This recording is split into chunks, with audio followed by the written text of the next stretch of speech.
What's the average cost to repair an AC? This is one of the most common questions homeowners ask when their air conditioner stops keeping up during hot summer days in Greenwood Village, Colorado. The average cost to repair an AC typically ranges from $100 to $300 for minor problems like clogged drain lines, failed capacitors, thermostat issues, or electrical faults. More serious repairs, such as compressor failures or refrigerant coil issues, can exceed $1,000. The final cost depends on the exact issue, the age of the system, and how quickly the problem is addressed. This matters in Greenwood Village because AC systems run hard during peak summer heat.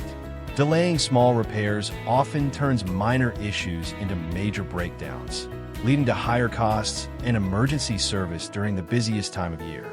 AC repair costs vary, but early diagnosis makes a big difference. A professional inspection helps identify the real problem, prevent repeat breakdowns, and protect your long-term investment in your cooling system.